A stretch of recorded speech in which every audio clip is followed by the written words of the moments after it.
Last lecture equity share पूर्ण संपला होता. बायबॅकचा टॉपिक जो होता तो. सो बायबॅक आणि redemption of preference share similar topic आहे. Similar in the sense equity share कॅपिटलमध्ये जस्ट आपण लिहितो की इक्विटी शेअर्स बायबॅकमध्ये, आणि प्रेफरन्स शेअरच्या रिडम्पशनमध्ये आपण फक्त त्या इक्विटीच्या जागी प्रेफरन्स एवढं वर्ड ॲड करतो. एंट्री सेम आहे, लॉजिक सेम आहे, C R R creation same आहे. उलटं प्रेफरन्स शेअरचं रिडम्पशन अजून सोपं आहे. रिझन काय, इथं आपल्याला 3 टेस्ट ज्या दिलेल्या आहेत त्या टेस्ट फॉलो करायची गरज नाही आहे.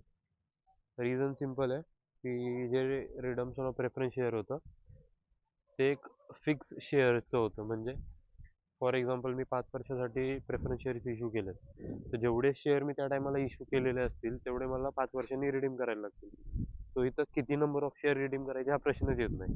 जेवढे शेअर इश्यू केलेत 5 वर्षापूर्वी तेवढे मला 5 वर्षानंतर रिडीम करणे. इथे एक रूल अप्लाय होतो, but only fully paid up shares can be bought back किंवा रिडीम.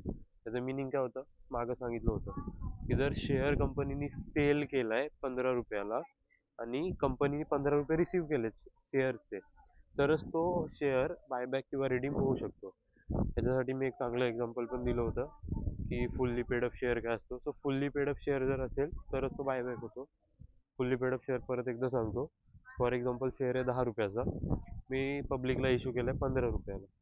सो आता शेअर टोटलची शेअरची प्राईस किती झाली, 15 रुपये कंपनीने जे इश्यू केलं. म्हणजे शेअर्ससाठी कंपनीचे टोटल 15 रुपीज येणं बाकी आहे. तर जोपर्यंत कंपनीला ते 15 रुपये भेटत नाही तोपर्यंत शेअर फुल्ली पेडअप आहे असं म्हटलं नाही जात. म्हणजे ज्यावेळी एखादा शेअर होल्डर कंपनीला विकत घेतलेल्या शेअरचे 15 रुपये देऊन टाकेल, बिकॉज आपल्या केसमध्ये 15 रुपये प्राईस आहे, तो 15 रुपये देऊन टाकेल, तर त्या टाईमला तो शेअर फुल्ली पेडअप झाला असं म्हणता येईल. एखादा जर शेअर असेल, समजा त्याची फेस व्हॅल्यू 10 आहे, 5 रुपये प्रीमियमवर इश्यू केला म्हणजे 15ला दिला आहे, आणि एखाद्याने 10 रुपये पे केले म्हणजे फेस व्हॅल्यू पे केले, फक्त प्रीमियम पे करायचा बाकी राहिला. सो याचं मिनिंग असं आहे का हा फुल्ली पेडअप आहे? The answer is no. Fully पेडअपचं मिनिंग होतं कंपनीने जेवढ्या प्राईसला सेल केलाय ती सेल केलेली प्राईस कंपनीला भेटली आहे, ती सेल केलेली प्राईस शेअर होल्डरने कंपनीला पे केली म्हणजे शेअर फुल्ली पेडअप आहे. प्रेफरन्स शेअरचं जे लॉजिक आहे ते बायबॅकच्या लॉजिकशी एकदम डिक्टो सेम आहे. फक्त प्रेफरन्स आणि इक्विटी एवढा डिफरन्स येतो. काही प्रोव्हिजन्स इथे ॲड होतात.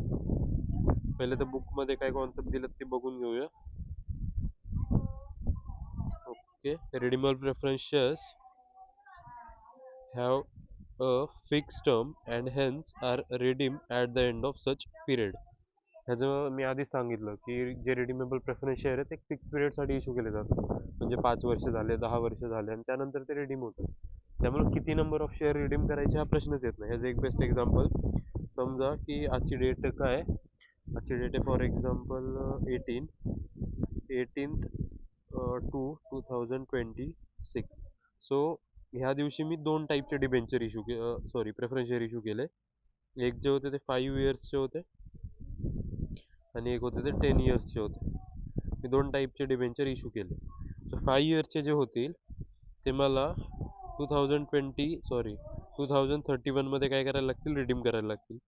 बिकॉज 2026 पासून 5 वर्ष कधी कंप्लीट होतात, 2031ला. सो यावर्षी मी 5 वर्ष जेवढे इश्यू केलेले आहेत 5 वर्षासाठी तेवढे मला रिडीम करायला लागतील.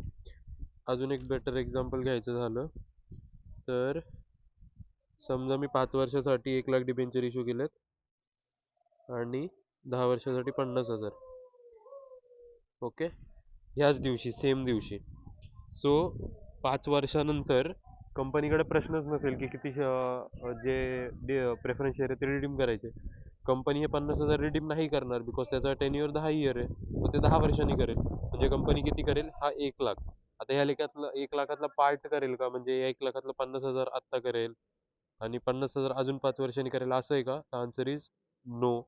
रिझन, किती वर्षाचा पिरियड दिलाय, 5 वर्ष. सो ते जे प्रेफरन्स शेअर आहेत ते त्या टेन्युअर नंतरच रिडीम होतात. काही काही स्पेशल केसेस येतात ज्याच्यामध्ये कंपनी थोडं अर्ली रिडीम करते, बट त्यासाठी प्रेफरन्स शेअर होल्डरची परमिशन घ्यावी लागते की आम्ही तुमचे पैसे लवकर परत देतोय, तुम्हाला चालेल का?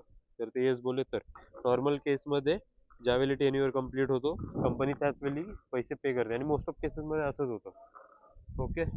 सो 5 वर्षांनी कंपनी काय करेल, 1 लाख पे करून टाकेल आणि हे 50,000 जेव्हा 10 वर्ष कंप्लीट होतील ह्या दिवसापासून, म्हणजे इथं हे रिडीम केले 31ला, अजून हे 2031ला अजून 5 वर्षांनी म्हणजे 2026 पासून 10 वर्ष कधी होतात, 2036ला 2036ला कंपनी काय करेल, बाकीचे जे सॉरी फाईल आय गेस उडाली, सो ते जे आहेत ते काय करेल, रिडीम करून टाकेल.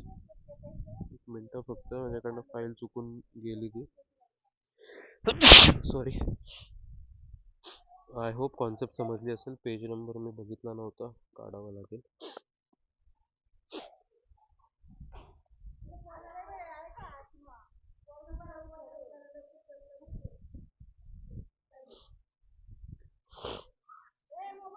जस्ट 1 मिनिट, पेज फाइंड करतो.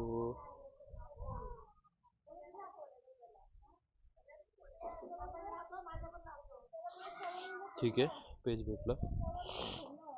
सो इथे काय सांगितलंय, रिडीमेबल प्रेफरन्स शेअर्स. हे काय होतं यार, सॉरी, फुकट त्याच्यामुळे लेक्चर थोडा मोठा होईल आता. ते गेलं तो पार्ट, पेज नंबर बघून ठेवावं लागेल. डी आर आर थोडं पुढे गेलं, डी आर आर नंतरचा पार्ट आहे. ओके, भेटला. Page number 98-88. समजलं याचं meaning. Redeemable preference shares have a fixed term and hence redeem at the end of such period. When on redemption, the shareholders are repaid the capital that they invested in those shares. म्हणजे शेअरसाठी त्यांनी जेवढे पैसे पे केलेले असतील ते पे केलेले पैसे त्यांना रिटर्न केले जातात. इथे एक गोष्ट लक्षात ठेवायची, प्रीमियम वापस नाही केलं जात. म्हणजे कंपनीने 100 रुपीजला प्रेफरन्स शेअर दिलाय, ₹100 प्लस समजा कंपनीने 50 रुपये प्रीमियम घेतलं, सो कंपनी रिटर्न किती करेल, 150. Answer is no. Company return करेल ओनली फेस व्हॅल्यू. म्हणजे कंपनी ज्यावेळी प्रेफरन्स शेअर्सला रिडीम करते तर त्यावेळी जे प्रीमियम घेतलंय ना ते प्रीमियम कंपनी वापस नाही देत. हा, कंपनी असं करू शकते की हे जे 100 रुपये ते फेस व्हॅल्यू प्लस त्यांना अजून प्रीमियम देऊ शकते. समजा 40 रुपीज, 60 रुपीज, ज्यांना हवं आहे तेवढं. बट रूल काय बोलतो, कंपल्सरी नाही आहे की जे हे प्रीमियम आहेत देणं. रूल काय बोलतो, जी फेस व्हॅल्यू आहे ना कंपनीला तीच वापस द्यायची गरज आहे फक्त. हे जे प्रीमियम घेतलं ते परत द्यायची गरज नाही आहे. आणि हे पूर्ण कंपनीचे पैसे आहेत. कंपनीला स्वतःहून वाटतंय की आपण यांना काहीतरी प्रीमियम द्यावं, तर कंपनी काय करते, एक्स्ट्रा प्रीमियम त्यांना देते. बट ती अमाऊंट किती असते हे कंपनीच्या पॉलिसीवर डिपेंड आहे. मे बी ती किती असू शकते, जेवढं प्रीमियम घेतलं त्याच्या इक्वल असू शकते, त्याच्या डबल असू शकते, ट्रिपल असू शकते, त्याला काही लिमिट नाही आहे. Okay. The redemption may occur either at the पार और ॲट द प्रीमियम. जे मी आता बोललो ते फेस व्हॅल्यू रिटर्न करेल म्हणजे फक्त 100 रुपये देईल, किंवा कंपनी बोलेल एक काम कर अजून 40 रुपये घे ॲज अ प्रीमियम, 140 रुपीज घेऊन टाक. कंपनीच्या मनावर आहे. When the company repays an amount equal to the face value और nominal value of the shares it called redemption at a par. Simple meaning आहे, एवढं काही समजवायची गरज नाही आय गेस. ज्यावेळी कंपनी फेस व्हॅल्यू पे करते फक्त, तर त्याला म्हणतात रिडम्शन ॲट पार.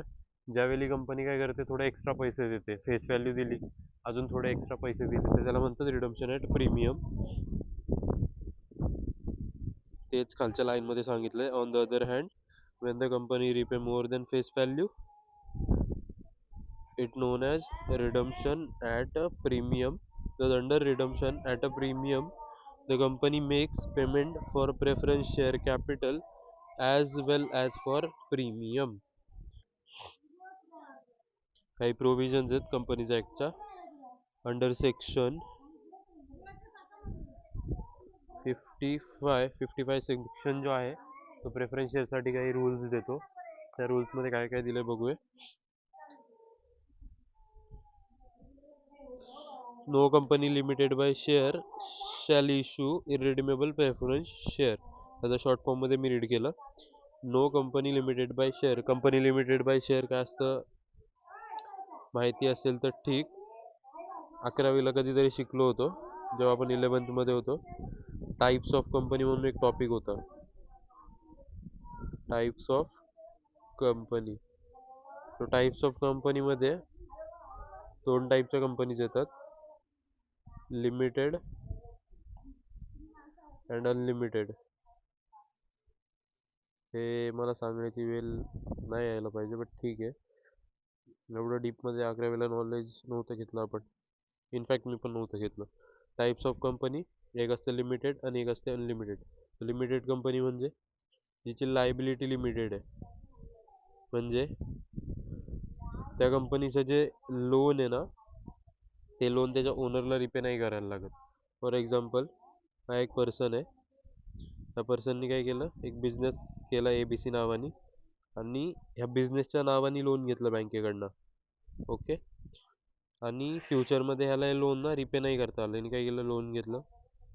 ती कोण आहे, ABC कंपनी. ABC कंपनीसाठी लोन घेतलं बँकेकडनं फॉर एक्झाम्पल. आणि हे लोन ह्याला परत नाही करता आलं, बिझनेससाठी घेतलेलं, बिझनेसमध्ये यूज केलं. सो बँक काय करेल, बँक येईल आणि ही जे बिझनेस आहे त्या बिझनेसची जेवढी काही प्रॉपर्टी वगैरे असेल ती सगळीच्या सगळी प्रॉपर्टी काय करेल, जप्त करेल. बट त्या इंडिव्हिज्युअलची जी पर्सनल प्रॉपर्टी आहे, त्या पर्सनल प्रॉपर्टीला बँक हात नाही लावू शकत. तर बिझनेसची जी काही पर्सनल प्रॉपर्टी आहे त्या प्रॉपर्टीला बँक हात नाही लावू शकत. ओके. त्याला म्हणतात लिमिटेड लायबिलिटी. म्हणजे जो कंपनीचा ओनर आहे, कंपनीचा शेअर होल्डर आहे, त्याची जी लायबिलिटी आहे ती लायबिलिटी लिमिटेड आहे. आता कंपनीने जे लोन घेतलेलं ते लोन एक लायबिलिटी आहे. बट कंपनीचा जो ओनर होता त्याचा इथं रोल काय, लिमिटेड. फॉर एक्झाम्पल, कंपनीने 1 करोडचं लोन घेतलंय बँककडून. कंपनीला लोन रिपे नाही करता आलं, मग बँक काय येणार आणि सगळे ॲसेट्स वगैरे घेऊन जाणार, विकून टाकणार.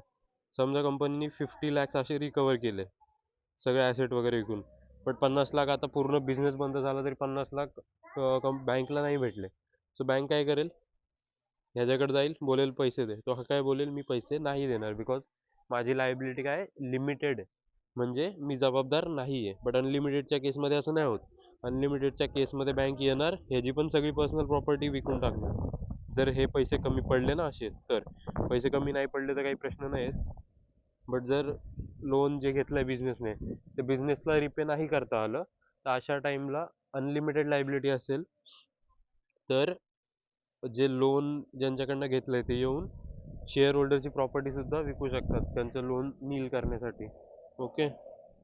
So company limited by share म्हणजे अशी कंपनी जी शेअर कॅपिटल ठेवते स्वतःच्या बिझनेसमध्ये. इन शॉर्ट, ज्या कंपनीमध्ये शेअर कॅपिटल आहे, ज्या बिझनेसमध्ये शेअर कॅपिटल आहे, कुठलंही शेअर कॅपिटल असू दे, प्रेफरन्स शेअर कॅपिटल और इक्विटी शेअर कॅपिटल, तो business irredeemable preference share issue नाही करू शकत. इन शॉर्ट, कुठलीच company irredeemable preference share issue नाही करू शकत, असं लक्षात ठेवलं तरी चालेल. हा जर अनलिमिटेड कंपनी आहे तर ती करू शकते. Limited company irredeemable preference share issue नाही करू शकत. Okay. Irredeemable company preference share issue नाही करू शकत. Redeemable company preference share sorry, unlimited company preference shares issue करू शकते. कुठले preference shares, irredeemable preference share. Irredeemable preference share I hope माहिती असेल. नाही माहिती असेल तर मी नाही सांगणार आता ही छोटी concept. The company limited buy shares may, if so authorized by the article, issue preference shares which are liable to redeem within period of not exceeding 20 years. आता याचं सिम्पल मिनिंग असं होतं की ॲज पर लॉ कुठलीही company जे redeemable preference share issue करते त्याचा tenure 20 इयर्सपेक्षा जास्त नाही पाहिजे. म्हणजे मॅक्झिमम कंपनी 20 वर्षासाठी रिडीमेबल प्रेफरन्स शेअर्स इश्यू करू शकते. म्हणजे कंपनी बोलू शकते की मी 20 वर्षासाठी तुझ्याकडनं पैसे घेतोय, नंतर तुझे पैसे मी तुला देऊन टाकेल. 21 वर्षासाठी नाही घेऊ शकत. बट इथे एक एक्सेप्शनल केस पण आहे. हे सगळे पॉईंट इम्पॉर्टंट आहेत MCQ साठी. ज्यावेळी वरती टॉपिकचं नाव टाकलं जाईल, preference share redemption, redemption of preference share, त्यावेळी हे सगळे पॉईंट आले पाहिजेत आणि नंतर प्रॅक्टिकल क्वेश्चन्स आले पाहिजेत. बिकॉज एक्झाममध्ये रिव्हिजन करताना हे पॉईंट पण यायला पाहिजेत. MCQ फक्त बुकच्या पाठीमागून नाही येत, बुकच्या पाठीमागचे पण येतात. 60-70% बुकच्या पाठीमागचे येतात आणि 30-40% MCQ बुकच्या आतल्या कंटेंटमधले येतात. सो हे जो कंटेंट आहे ना, तो खूप जास्त इम्पॉर्टंट आहे. Section 55 limited company cannot issue irredeemable preference share, हा झाला पहिला point. Second point, company cannot issue redeemable preference share for more than 20 years. त्याच्यामध्ये एक एक्सेप्शनल केस आहे, इन्फ्रास्ट्रक्चरल कंपनी असेल तर ती 30 वर्षासाठी करू शकते, म्हणजे मॅक्झिमम पिरियड तिच्यासाठी 30 वर्ष. इन्फ्रास्ट्रक्चरल कंपनी म्हणजे जी बिल्डिंग्स वगैरे बांधते, एखादा प्रोजेक्ट हँडल करते, ब्रिज वगैरे बांधते, जे इन्फ्रास्ट्रक्चरचं जे काम आहे ते काम करते, अशा कंपनीसाठी 30 इयर्सची लिमिट आहे. बाकी सगळ्या कंपनीसाठी, इन्फ्रास्ट्रक्चरल कंपनी सोडून सगळ्या कंपनीसाठी फक्त 20 इयर्सची लिमिट आहे. ओके. बट त्यांच्यासाठी एक रूल असा आहे इन्फ्रास्ट्रक्चरलसाठी, एकदा 20 इयर्स कंप्लीट झाले ना, जर त्यांनी 30 वर्षासाठी केलेत, त्यानंतर दरवर्षी त्यांना 10% काढून ठेवावं लागतं साईडला. म्हणजे फॉर एक्झाम्पल 5 लाखाचे रिडीमेबल प्रेफरन्स शेअर इश्यू केलेत, रिडीमेबल प्रेफरन्स शेअर इश्यू केलेत 30 इयरसाठी, 20 वर्षापर्यंत तर काही टेन्शन नाही आहे. बट ज्यावेळी 21 इयर येईल, 21 इयर संपायच्या आधी जेवढं इश्यू केलं ना, त्या इश्यू केलेल्याचं 10%, किती आहे 10%, 50,000, ते 21व्या वर्षी साईडला रिझर्वमध्ये टाकून ठेवावं लागेल, दाखवावं लागेल redemption of preference share. Okay. 21, मग 22ला परत 10%, असं दरवर्षी 10% 10% कंपनीला काढून ठेवावं लागतं साईडला, अप टू 30 इयर्स. 30व्या वर्षी रिडम्शन आहे ना, हा रूल थोडा लक्षात ठेवायचा आहे, इम्पॉर्टंट आहे. बाकीची जी राहिलेली ही थिअरी आहे सगळी रीड करायची आहे. काही डाऊट असेल तर बिंदास विचारायचं आहे. फोन, व्हॉट्सअप सगळं नंबर वगैरे प्रोव्हाइड केलेला आहे, कॉल केला तरी चालेल, व्हॉट्सअप केला तरी चालेल. डाऊट विचारून एकदा रिप्लाय नाही आला तर डबल विचारण्याचे कष्ट घ्या तुम्ही. Conditions for redemption of preference share, काय काय कंडिशन इज, वरती ज्या बघितल्या त्या काय होत्या, प्रोव्हिजन्स होत्या. काय बोलतोय ॲक्ट काय बोलतोय, कुठली कुठली कंपनी करू शकते, कुठली कंपनी नाही करू शकत. खाली ज्या दिल्या त्या कंडिशन दिल्यात. ओके. सो कंडिशन जी फर्स्ट आहे ती काय आहे, redeem out of free reserve और फ्रॉम FI काय असते, फ्रेश इश्यू. शेअरचं जे आपण फ्रेश इश्यू करतो ना, नवीन share, so redemption of preference share जे ते एक तर फ्री रिझर्वमधून कंपनी करू शकते, नाहीतर तिला काय करावं लागेल, फ्रेश इश्यू करावं लागेल, नवीन शेअर इश्यू करायला लागतील. मध्ये इक्विटी शेअर्स असतील किंवा प्रेफरन्स शेअर पण असू शकतात दुसऱ्या पिरियडचे. Okay. No such share shall be redeem unless they are fully paid. हे तर मी स्टार्टिंगला सांगितलं होतं, only fully paid up shares can be redeem और बायबॅक. बायबॅकसाठी पण सेम कंडिशन आहे. याचं मिनिंग काय होतं, जर शेअर फुल्ली पेड नाही आहे तर ते शेअर रिडीम किंवा बायबॅक नाही होऊ शकत. Okay.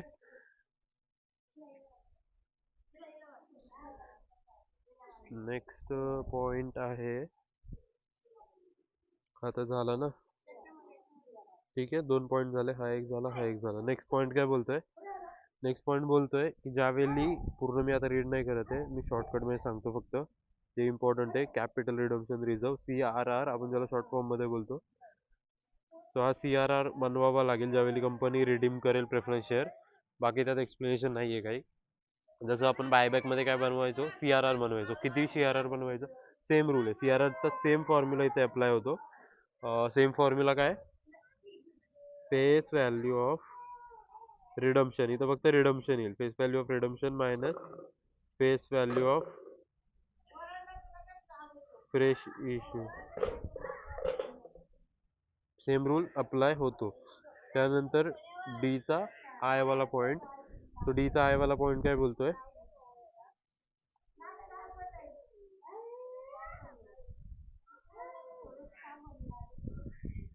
in case of such class of companies as may be prescribed and whose financial statement comply with accounting standards prescribed for such class of companies under section 133, the premium if any payable on redemption shall be provided for out of profit of company before the shares are redeemed.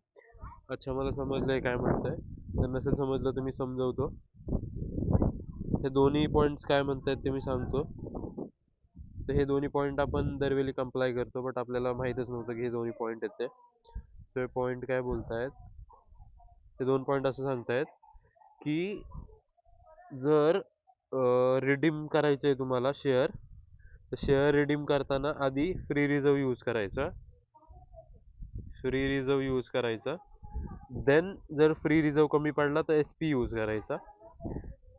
S पीच्या केस sorry प्रीमियमच्या केसमध्ये उलट, जर redemption on premium होत असेल, तर redemption on premium होत असेल, so redemption on premium मध्ये एक सांगितलंय की जे प्रीमियम आहे, प्रीमियम वाला जे पैसे आहेत ते सगळे, त्यासाठी आधी एस पी यूज करायचा and then F R use करायचा, फ्री रिझर्व यूज करायचा. हे आपण आधी चांगलं बघितलं होतं, त्याच्यावर मी जास्त डिस्कशन नाही करणार, जस्ट एक जर्नल एंट्री दाखवतो. फॉर एक्झाम्पल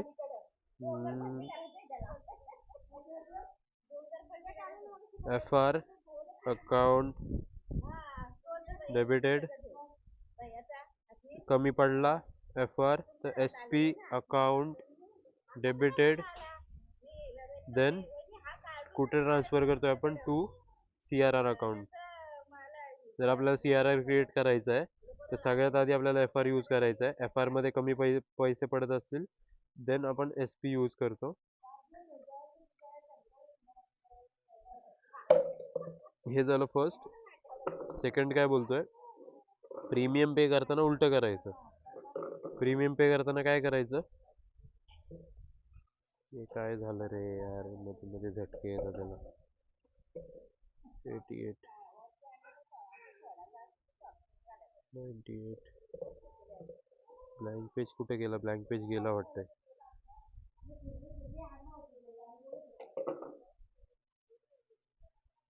ब्लँक पेज गायब झाला वाटतंय.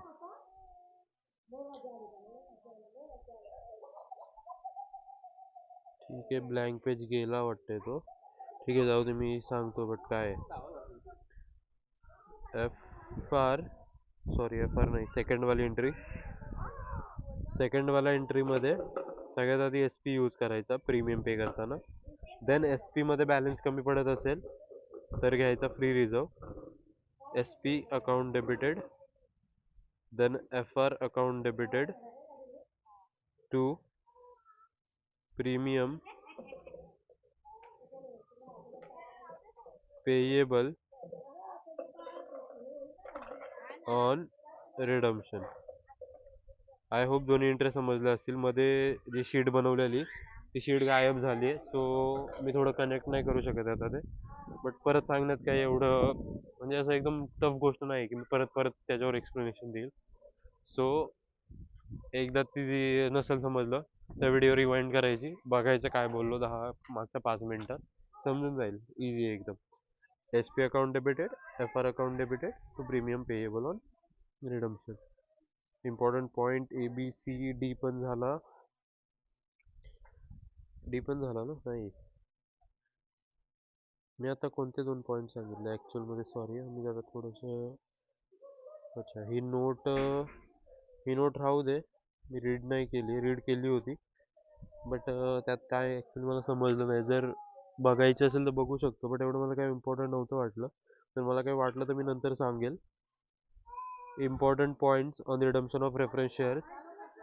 तर हे जे इम्पॉर्टंट पॉईंट्स आहेत, मला 100% नाही बट 70-80% म्हणजे असं गॅरंटी की माहिती असतील हे पॉईंट, बिकॉज हे रिपीटेड पॉईंट आहेत आधी केलेले. Only fully paid up shares can be redeem, सांगायची गरजच नाही आहे. The redemption of capital portion can be done out of 2 sources, profit of company आणि फ्रेश इश्यू. म्हणजे जे रिडम्शन ऑफ प्रेफरन्स शेअर होत आहे त्यासाठी कंपनी दोन गोष्टी करू शकते. एक तर त्याचे जे प्रॉफिट्स आहेत, रिझर्व्स आहेत आधीपासून, जी आर झाला, एस पी झाला, प्रॉफिट अँड लॉस अकाउंट झालं ते यूज करू शकते, नाही तर काय करू शकते, फ्रेश इश्यू करू शकते. The premium on reduction if any shall be provided as follows. हे तर मी वरती सांगितलं की कंपनीला जर प्रीमियम पे करायचं असेल तर प्रीमियम कसं कंपनी पे करू शकते. आधी कंपनीला एस पी यूज करावा लागतो, एस पीमध्ये बॅलन्स कमी पडत असेल तर मग एफ आरमध्ये यूज करायचा. हा रूल आहे की जर कंपनी रिडम्शन किंवा बायबॅक करते, तर ज्यावेळी कंपनी सी आर आर बनवते ना, त्यावेळी एस पी आधी यूज नाही करत. त्यावेळी जे फ्री रिझर्व्ह आहेत ना सगळे, ते फ्री रिझर्व्ह यूज केले जातात. देन जर फ्री रिझर्व्ह कमी पडत आहेत तर एस पीचा यूज होतो. अँड प्रीमियम ज्यावेळी कंपनी पे करते बायबॅकवर किंवा रिडम्शनवर, सो त्या प्रीमियमला, ते जे प्रीमियम आहे ते पे करण्यासाठी कंपनी आधी एस पीचा यूज करते. म्हणजे रिडम्शन जर प्रीमियमवर होत असेल तर प्रीमियमसाठी एस पीचा यूज करते. एस पीमध्ये बॅलन्स कमी पडत असेल तर देन एस पी मध्ये जो बॅलन्स कमी पडतोय तो कंपनी कुठून घेते, रिझर्व्हमधून घेते. सिम्पल आहे, जास्त काही टफ नाही आहे.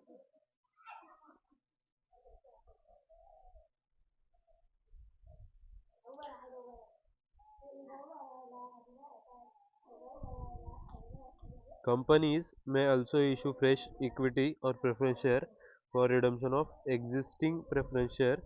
If if the shares are issued at par, proceed for fresh issue is equal to nominal value of share.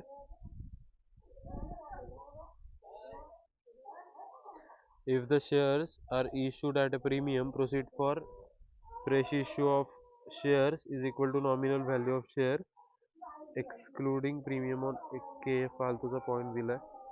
ठीक आहे, पण ह्याचं एक्सप्लेनेशन मी नंतर सांगेल, बिकॉज हे काय दिलं ते मला पण समजत नाही. मला फक्त एवढं समजलं यात, जर शेअर पारवर इश्यू झाले तर फ्रेश इश्यूची जी प्राइस आहे ती नॉमिनल व्हॅल्यू ऑफ शेअरच्या इक्वल असेल, म्हणजे फेस फेस व्हॅल्यूच्या इक्वल असेल. Face value is equal to face value. ह्यात काय लॉजिक आहे ते मला नाही समजलं. खाली पण सेम सांगितलंय की जर शेअर प्रीमियमवर इश्यू झाला तर face value is equal to face sorry face value is equal to issue price minus premium. आता यात काय लॉजिक आहे, issue price minus premium is equal to face value होतं, म्हणजे face value plus premium is equal to issue price. जेवढ्याला issue केला, issue price and premium value may be sorry issue price and face value may be equal. त्याचं reason असं आहे, जर face व्हॅल्यूवर share issue केलाय, फॉर एक्झाम्पल 10 रुपयाचा face value आहे आणि मी 10 रुपयाला इश्यू करतोय, देन इथे इश्यू प्राइस पण 10 आहे आणि जी फेस व्हॅल्यू आहे ती पण 10 आहे.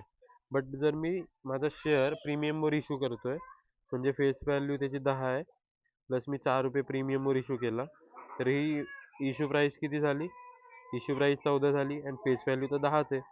Means face value and issue price may be same और मे बी नॉट सेम. म्हणजे ती सेम असू पण शकते, नसू पण शकते, डिपेंड्स. जर शेअर फेस व्हॅल्यूवर इश्यू केलाय तर इश्यू प्राइस आणि फेस व्हॅल्यू सेम आहे.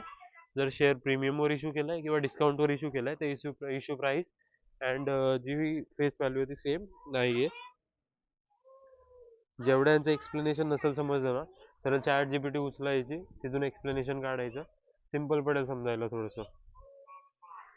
Accounting for redemption of preference share. आता हे जे अकाउंटिंग आहे ते अकाउंटिंग सेम आहे, डिक्टो सेम आहे प्रेफरन्ससाठी. मी इथेच घेतो, आता परत लिहित बसत नाहीये. फर्स्ट एंट्री काय, on issue of new share. New शेअरच्या इश्यू करायच्या आधी पण एक एंट्री होईल इथे. ठीक आहे, मी घेतोच, बेटर पडेल ते. फर्स्ट वाली एंट्री करायची आहे, फुल्ली पेड शेअर. मी जर्नल एंट्री नाही करणार आहे. आय होप या सगळ्या एंट्री लिहिलेल्या असतील. फुल्ली पेडअप शेअरचं मिनिंग काय होतं, जे शेअर पार्टली पेडअप आहे त्याला आधी फुल्ली पेडअप करायचं. बिकॉज रूल काय बोलतो, की only fully paid up shares can be buy back or redeem.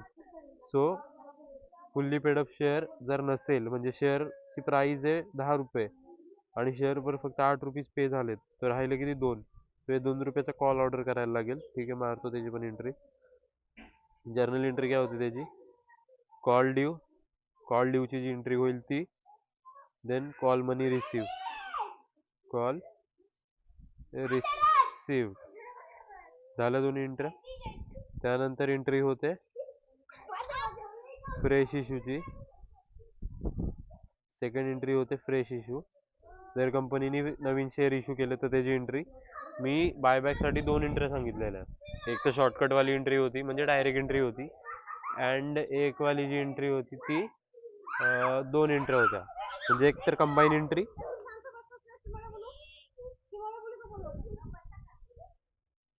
एक तर कंबाईन एंट्री और सेपरेट एंट्री. सेपरेट एंट्रीमध्ये दोन एंट्री काढाव्या लागतील, सांगितलं होतं कशा करायच्या. Application money receive, application money transfer to equity share capital account किंवा प्रेफरन्स शेअर कॅपिटल अकाउंट जे शेअर इश्यू केलेत ते. सेपरेट एंट्रीमध्ये काय, सेपरेट एंट्री सॉरी ही सेपरेट एंट्री होती. कंबाईन एंट्री काय, bank account debit to equity share capital account. मी माझ्या एंट्रीमध्ये जे हे ॲप्लिकेशन आहे त्या ॲप्लिकेशनला पिक्चरमध्येच नाही घेत आहे, बिकॉज वरती ॲप्लिकेशन होतं आहे क्रेडिट, खालच्या एंट्रीमध्ये होतं आहे डेबिट. सो डेबिट क्रेडिट दोघं एकमेकांना कॅन्सल करून टाकते. सो इथं मला दाखवायची गरज नाही पडत, म्हणजे रूल अलाव करतो मला की मी शॉर्ट फॉर्ममध्ये ती एंट्री तिथे शो करू शकतो. थर्डवाली एंट्री काय होते, जर मी कुठला ॲसेट सोल्ड केलं आहे, ॲसेट सोल्ड केलं आहे, सो ते ॲसेट सोल्ड केल्याची एंट्री येत होते. आता त्याच्यामध्ये मी 3 केसेस सांगितलं होतं लास्ट टाईम. ती एक जी केस होती ती केस काय होती, सेल ऑन नाही सॉरी सेल ॲट पार. थर्डवाली एंट्री होती सेल ऑन लॉस किंवा प्रॉफिट बोललं तरी चालेल. थर्डवाली एंट्री होती सेल ऑन प्रॉफिट. अशा 3 वेगवेगळ्या टाईपच्या एंट्र्या होतात. जी ॲसेट सेल केली आहे ती जी एंट्री, जर प्रॉफिटवर सेल केली तर ही एंट्री, लॉसवर केली तर ही, पारवर गेली तर ही. एंट्री लिहून दिलेल्या बायबॅक टॉपिकमध्ये सेम एंट्री आहेत, मी परत नाही लिहून देणार आहे. अजून बँक लोन जर घेतलं असेल त्याची एंट्री. बँक लोनची एंट्री काय होते, बँक लोन घेतलं, जर्नल एंट्रीमध्ये समजून घ्यायची प्रोसेस बहुत जास्त इम्पॉर्टंट आहे. बँककडनं लोन घेतलं म्हणजे पैसे तर देईल बँक, बँक जर पैसे देईल तर माझ्या बँकमध्ये पैसे येतील, म्हणजे बँक अकाउंटमध्ये पैसे येतील, बँक अकाउंट डेबिट होईल, बिकॉज माझ्या अकाउंटमध्ये पैसे आले. अकाउंटमध्ये पैसे आले म्हणजे कंपनीकडे पैसे आले ना, कॅश आलं म्हणजे, किंवा बँकमध्ये ट्रान्सफर केले. सो बँक अकाउंट होईल. काय होतंय रे हे, काहीतरी इश्यू आहे ह्याचा, त्यामुळे ना पेज मी घेतला की तो निघून जातोय. It's okay. परत एकदा सांगतो, बँक लोनची एंट्री टोटल आपली 4 एंट्र्या झाल्या होत्या जर्नल एंट्रीच्या आधी. ठीक आहे, इथं घ्यायचं आहे मला ना. सो आपल्या 4 एंट्र्या झालेल्या की 3 झालेल्या, 1 2 3 4, चौथी एंट्री आहे बँक लोनवाली. तर बँक लोनची एंट्री काय बोलते, बँक अकाउंट डेबिट, बिकॉज माझ्या बँकमध्ये पैसे आले, म्हणजे माझ्या अकाउंटमध्ये पैसे आले म्हणून बँक अकाउंट झालं डेबिट. माझी ॲसेट इन्क्रीज झाली, ॲसेटला साईड डेबिट, इन्क्रीज झाल्यावर डेबिट, डिक्रीज झाल्यावर क्रेडिट. 2, माझी लायबिलिटी इन्क्रीज झाली. जर मी लोन घेतलं बँकेकडनं, loan is a liability to bank loan account, तर मला लोन दाखवायला लागेल ना, to bank loan account. Bank loan का लिहिलं, बँक लोन ह्याच्यामुळे लिहिलं की मी दाखवतोय मी बँकेकडनं लोन घेतलंय. जर मी फक्त लिहिलं असतं लोन अकाउंट तर लोन तर दिसलं असतं, बट लोन कुणाकडनं घेतलं हे स्पेसिफाय नसतं झालं. सो जर मी इथं दाखवतोय बँक लोन अकाउंट, तर इथं क्लिअर होतंय की मी बँकेकडनं लोन घेतलंय. ओके, लॉजिक काय, बँकेमध्ये पैसे आले, बँक अकाउंट डेबिट. क्रेडिट काय केलं बँक लोनला, बिकॉज माझ्याकडे लायबिलिटी इन्क्रीज झाली, लायबिलिटीला ओरिजिनल साईड क्रेडिट, आणि इन्क्रीज झाल्यावर क्रेडिट, डिक्रीज झाल्यावर डेबिट. मी लोन घेतलं त्यामुळे माझी लायबिलिटी काय झाली, वाढली. लायबिलिटी वाढली म्हणजे इन्क्रीज झाली. लायबिलिटी इन्क्रीज झाल्यावर क्रेडिटला दाखवतो, म्हणून मी बँक लोनला क्रेडिट केलं. 5th वाली entry C R R creation, same logic, same सगळं सेम, एंट्री सेम सगळं सेम. त्यानंतर प्रीमियम क्रिएशन किंवा क्रिएशन ऑफ प्रीमियम, आपण प्रीमियम बनवून एका सेपरेट अकाउंटमध्ये ठेवून देतो, ती वाली एंट्री. देन रिडम्शन ड्यू, तिथं मी सांगितलेलं प्रेफरन्स सॉरी बायबॅक ड्यू, इथं होतं रिडम्शन ड्यू. रिडम्शन ड्यू नंतर जी 8वी एंट्री येते ही एंट्री येते redemption amount paid. Redemption amount paid simple आहे, जास्त काही झंझट नाही, एकदम आरामात. ओके, ठीक आहे, एवढंच होतं.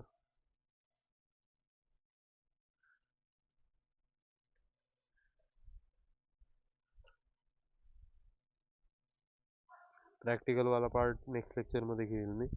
थेरोटिकल पार्ट 35 मिनिट्स भरपूर झाले. मला तर अपेक्षा पण नव्हती की एवढा मोठा टॉपिक जाईल. मला तर वाटलं होतं मी अर्ध्या तासात पूर्ण टॉपिक संपवून टाकेल, बट ठीक आहे. प्रॅक्टिकलवाला पार्ट मी आता जो नेक्स्ट लेक्चर अपलोड करेल त्यात घेऊन टाकेल.